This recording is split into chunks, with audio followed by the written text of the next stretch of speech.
So, Joan Didion, famous author, was once quoted with saying that we tell ourselves stories in order to live.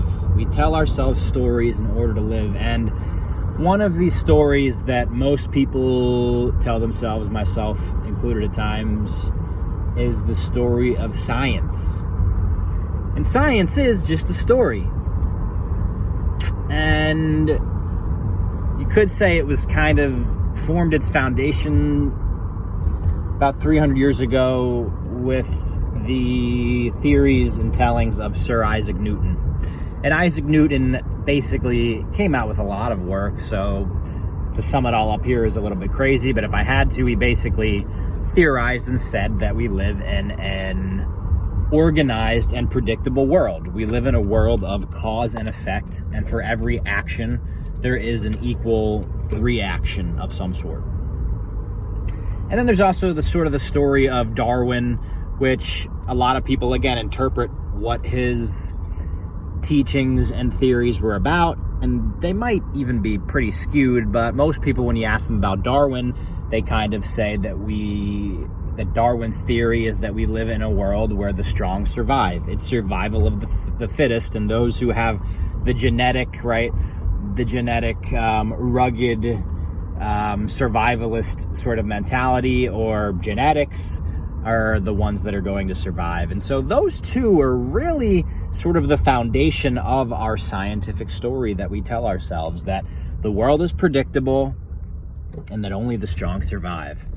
And if you really think about that, you can see how living by those theories as your foundation can really lead you astray. Living in a world where only the strong survive, and living in a world where you have to be constantly vigilant about things happening outside of you so they don't affect you, that's really living in a world where you're probably often going to feel separate from others, and you're often going to feel like a victim. And so you can see in our society this immense amount of separation, of people feeling lonely and isolated and disconnected from others, of feeling not good enough. And you can also see in our society this longing to be better than others, to be rich, to be the most athletic, to be the smartest. We all have this sort of category where we flourish and we want to be the best. And there's nothing wrong with this competition.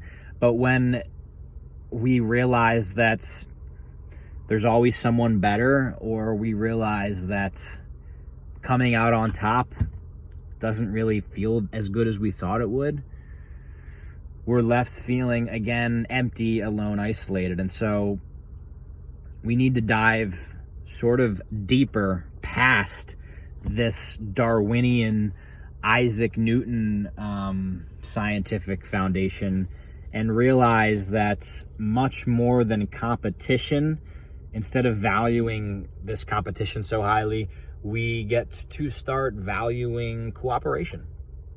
Cooperation and connection, you could say.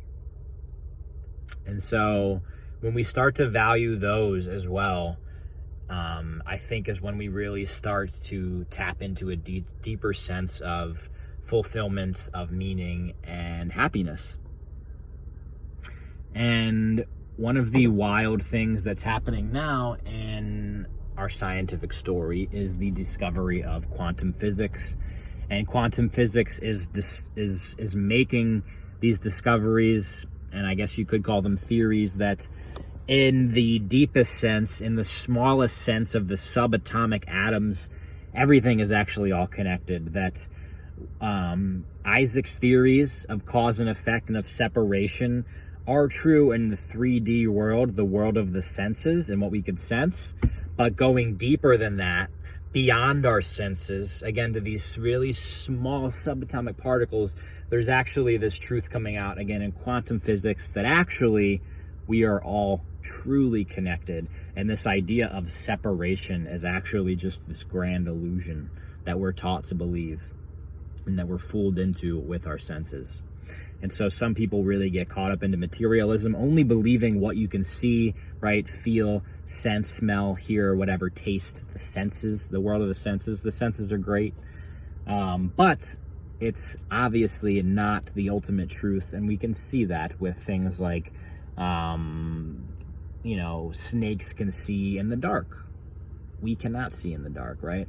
Or dogs can hear greater frequency than humans can hear.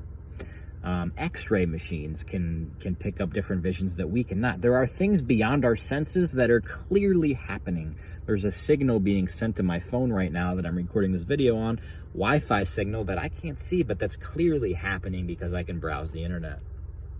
And so there is a world beyond the senses.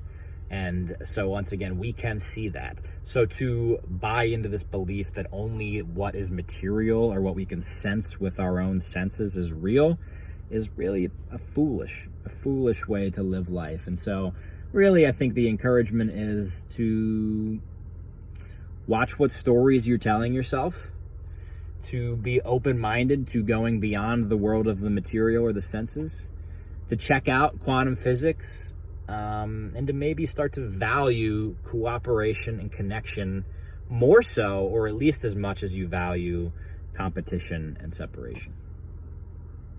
Think about it. That's all we got. Later.